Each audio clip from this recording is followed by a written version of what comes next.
Black the Name by D.B. Halpert. Narrated by the author, D.B. Halpert. Chapter 18. Impulsive Decisions. The room is damp and cold.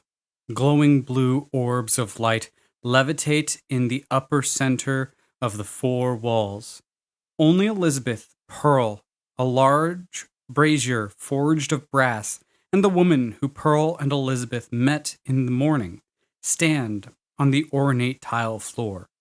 Stepping to the door, the young woman turns to Pearl and Elizabeth, addressing them. There you go. Our ritual room is ready for a spirit companion conjuration. If you need anything else, I will be in the shop. Or you could talk to Blake. I hope your summoning goes well. With the squeaky hinge and a click, the door opens and closes behind the shop assistant, leaving Pearl and Elizabeth alone in the room with 15-foot walls. The brazier sits in the center of the room, filled to a flat top with the chunks of coal, and Elizabeth stands looking down into the black, holding tight in her grasp the bag of herbs and minerals that perfumes the small room with the scent of the strong incense. Pearl's voice startles Elizabeth out of a partial trance in the muffling echo of the room, saying, Now sprinkle the material agents on the unlit coals.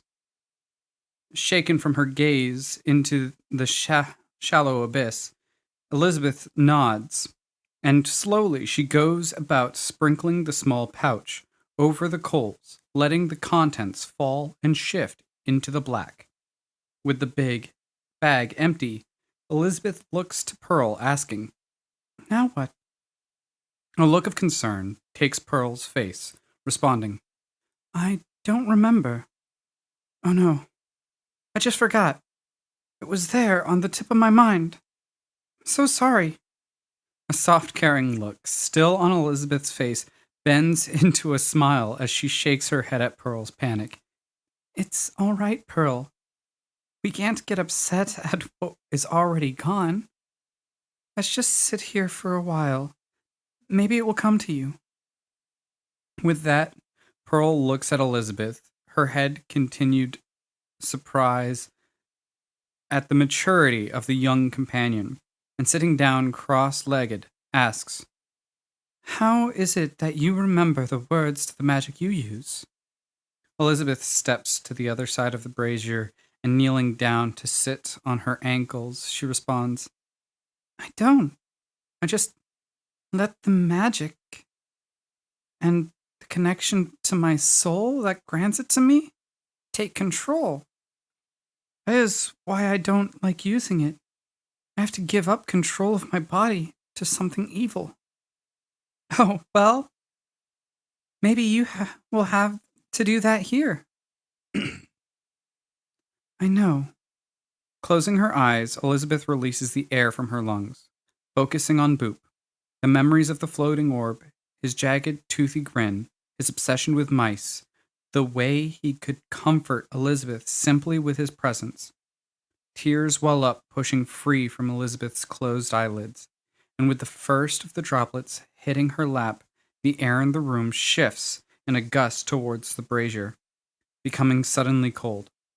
Pearl, surprised by the sudden pressure shift in the small room, throws herself forward onto her hand and knee to look around the brazier at Elizabeth.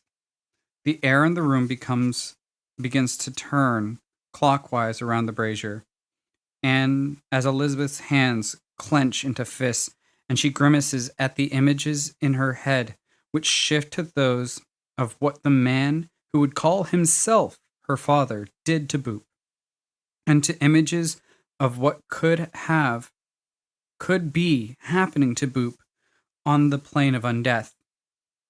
Without Elizabeth being able to help, with a sudden clap, the room becomes still and silent again.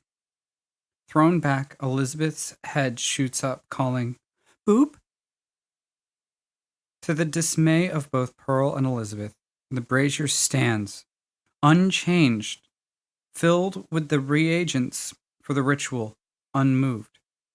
Standing and stepping to the door with forceful movements that almost steam with anger, Elizabeth leaves the room, returning in less than a second with her bag that was just outside.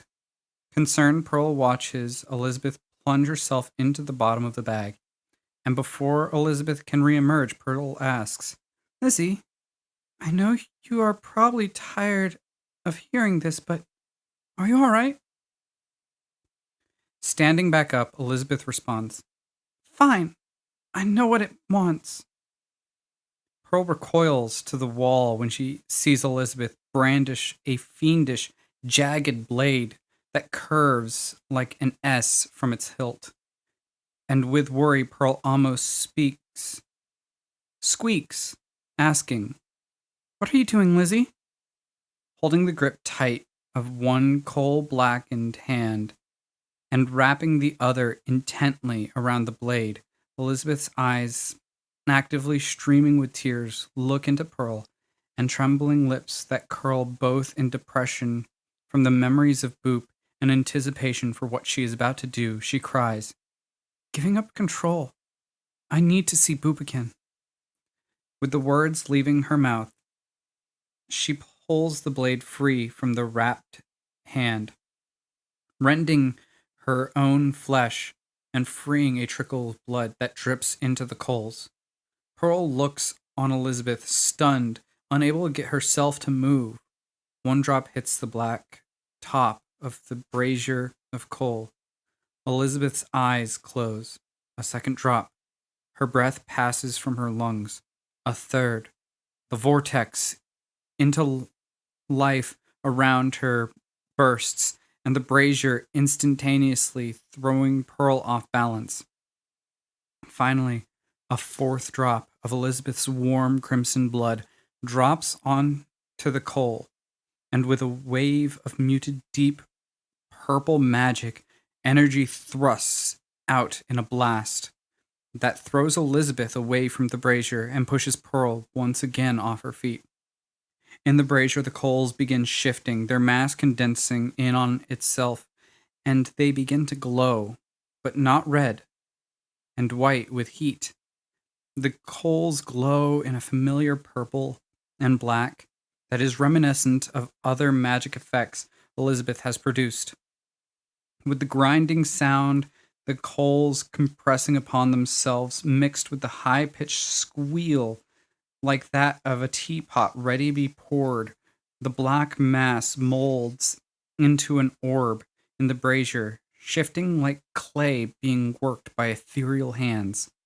Pearl and Elizabeth watch from the ground in astonishment of the shifting coals, as the black orb begins to lift out of the brass bowl. For moments, the mass writhes, compressing further upon itself, glowing violently and sending sprays of coal dust and purple black magic embers out, with the large chunks snapping and grinding against each other. Suddenly, in the silence of the ritual room of a magic utilities shop in the port of Falmar, a floating black orb of coal grows a long, whipping tentacle, then another. With a third and fourth tentacle emerging from the sphere, the movement becomes slower. For nearly a minute, the shifting simply stops entirely. The silent worry that fills Pearl and Elizabeth's chests as the movement slowed to a stop is relieved when, in the silence, in a familiar, friendly voice, they hear from the center of their room, Boop! Facing Elizabeth, the orb that was coal possesses now a mouth that, after uttering the memory-invoking phrase, curls into a creepy yet comforting, as always, jagged, toothy smile. A vertical slit breaks, forming in the thin coal crust that remains, covering Boop, and forcing his eye open. The friendly floating orb breaks the crust that sheds from him, Seeing Elizabeth, Boop can't help himself from rushing for her, pressing a barrage of happy, slobbering licks upon her face. Leaving the evil dagger on the floor to her side, Elizabeth grabs Boop and begins fending off the unnecessary, unceasing assault of slobbering joy, exclaiming, "It is so good to have you here with me again, Boop." Standing to join the friends on the other side of the room, Pearl's expression remains astonished at the intensity of this specific instance of the spirit companion conjuration ritual, until her eyes catch on the right of Boop's form. Unlike the rest of the black coal that dusted off the surface of his flesh, the dust clots to a liquid trickle from Elizabeth's hand. Concerned for Elizabeth, takes Pearl's mind and expression as dropping to her knees next to her young companion, she pulls out a roll of cloth and taking the wounded hand, she begins binding the large cut, saying, "I'm also glad to see you back, Boop. Elizabeth, we need to bind your hand." Boop's slobbery assault slows, and Elizabeth turns to Pearl and asks, "Is it normally that intense?" Shaking her head and continuing to tend to the self-inflicted cut on Elizabeth's hand, Pearl's voice remains jovial yet gentle. "I wouldn't know. Personally, I couldn't ever get it to work. But I don't think so. It would have been a bigger deal when I was in school if it was." Elizabeth's wounded hand bound, the three go about clearing the room of the excess coal dust, putting the black blade back into its spot in Elizabeth's bag, and steps to the door, stopped by Pearl saying, "Lizzie, I know you and Boop were just reunited, and you don't want to, but I think it would be a good idea to conceal him. Yes, the shop owner is expecting you to emerge with a spirit companion, but I can't say with certainty that Boop isn't exactly going to be accepted as a normal example of the forms they can take." Looking downtrodden, Elizabeth looks to Boop, who returns a smile drifting into her grasp, and with a flash he turns into a familiar but coal-dusted ball. Boop in hand and bag over shoulder, Elizabeth opens the door, and she and Pearl pay for the time they spent in the room before stepping from the building into the street once more. The sun, having gone beneath the horizon, is replaced with flickering street lamps and the lazy crowd of the night. Though quieter than those who walk the streets during the day, they remain busy even in the dark. Stepping once more beneath the sign of Building 641, the two girls enter the alchemist's shop and are greeted by a growl at the desk in the back. "I'm closed. Come back tomorrow." "We thought about your offer," Pearl calls from the door, which prompts the brown-robed form of Alfredo to stand and begin his approach from the desk. "And based on the fact that you are here, I'm going to assume you've decided to agree. Then let's not waste any time." Grabbing his bag from its shelf, Alfredo stops. "Wait, I almost forgot. Have you eaten your evening meal?"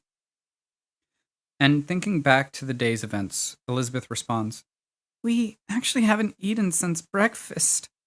Putting the bag back down, Alfredo's eyes roll in his head as he gestures for the two to follow him to the back, explaining, "We can't have that. These are highly concentrated experimental potions. I can't have you getting queasy and vomiting one of them out because your stomach was empty. Come here." Putting several strange items that Elizabeth and Pearl couldn't know the name of into a press and grabbing two flasks half filled with a viscous clear liquid, Alfredo spins and cranks the crank that lowers the pressed stone. When the top stone meets the base, Alfredo puts the flasks to a spigot that pokes from the side in time for an amalgamation of colors from the ingredients being processed to trickle out and mix with the clear liquid in the flasks. The concoction becomes a strange white, milky cream color. Presenting the flasks to Pearl and Elizabeth, Alfredo explains, "Here, drink this first." Wait, didn't you say we shouldn't have any potions within 3 days of performing the test for you? Pearl asks while Elizabeth takes one of the flasks from the offering alchemist. That would be correct in response, if this were a potion. But this is not. This is a mixture of materials that contain a high concentration of nutrients that a general humanoid needs to consume regularly. I created this when I was trying to create something small for people to carry with them in place of large bundles of dried meats and cheeses. Besides, do you honestly think that the creation of an elixir that would heal wounds, allow the imbiber to breathe underwater, or even the ability to breathe fire without the use of magic would only take a few moments? All right, it's your test, anyways. Pearl shrugs, taking the other flask, and with a clink of glass hitting hers against Elizabeth, she downs the thick, sticky, creamy substance. Passing through Pearl's mouth and down her esophagus, the strange beverage leaves the feeling of a film on every surface of Pearl's insides. Seeing Pearl down the fluid, Elizabeth follows suit, experiencing the same discomfort that comes with a filmy substance clinging to the surfaces of her mouth and down her throat. The two smack their mouths several times in a futile attempt to remove the non-existent film their mouths from within the liquid as it reaches their stomach, seemingly expanding within them only enough to make them feel full. The concoction causes both women to release a small burp from the air that is pushed free, and looking to each other, they realize that Alfredo, despite his strange mannerisms, knows what he's doing, which only confirms their desire to perform the test for him even further. Stepping from them and back to the counter, Alfredo begins lining the tubes out once more, looking into his journal to confirm the intended effects of each as he places it out. By the time he finishes revealing the test tubes in a holding stand, there sit 22, with places made for 24. Turning back to his guests, Alfredo gestures to the selection, saying, "Have your pick." Stepping to Alfredo with a disapproving look, Elizabeth shakes her head, saying, "Wait, you expect us to choose randomly and not know what we would be doing to our bodies? Not happening. You obviously know what of these is supposed to do." Pulling out one of the test tubes from the rack and gently pressing it to Alfredo says, "You said you wanted to participate because someone sees you as a monster. Well, I can't say that I can see it. I might suggest this physical alteration potion that contains a strong mixture of hormones that is intended to make the consumer far more feminine and physically beautiful, with the possible side effects in an older imbibers of apparent age reduction." Swiping the test tube with a black liquid that seems less viscous than water from Alfredo's hand, Elizabeth downs the whole thing contents in the whole Elizabeth downs the whole of the contents in one gulp, and she feels the liquid churn and coalesce in her stomach. She stops, holding herself still for a moment as she waits for some sign of the potion to take effect. But after that mere moment, she protests to Alfredo, "It didn't do anything." With a smile and a joking shrug, Alfredo looks at Elizabeth, responding, "Perhaps you are as beautiful as you can get for a girl of your age." After a moment of no response from either girl, his face becomes serious again, and he continues, "It has been many years since these potions were crafted. In spurs of inspiration, I had. It is possible, even with my satchel of preservation, that some of them have lost their potency. Though, for the elixir you imbibed, I suspect it will be a little further on tonight that you will see the effects take place. Permanent alterations tend to take longer to set in." A joyful expression takes Elizabeth's face. Not even knowing what the effect may be, she smiles, asking, "The effects will be permanent?" Turning to Pearl, Alfredo responds and ends the conversation with Elizabeth gesturing for Pearl to join them. "Yes, since I am taking requests apparently, what problem of yours do you want to have solved by the apothecary?" Raising her hands and stepping to Alfredo, Pearl responds, "Look, I don't have any problems the potions can fix. Do you have anything that will make me feel good?" "There are a few that may provide the consumer with a joyful result. This one would make you feel the most intense pleasure you have felt in your life. Before Alfredo can finish, Pearl exclaims, "That will do!" And swiping the test tube of a nearly white pink liquid, she downs it. Strong mixture of pleasure stimulants from varying aphrodisiacs. Alfredo finishes in the same moment that the liquid disappears down Pearl's throat. A moment passes as Alfredo waits for the potion to reach Pearl's stomach before he asks, "So, do you feel anything?" At the same instant that Alfredo question stops, Pearl feels the contents in her stomach churn. Then, in a wave, Pearl feels hot as she becomes flush.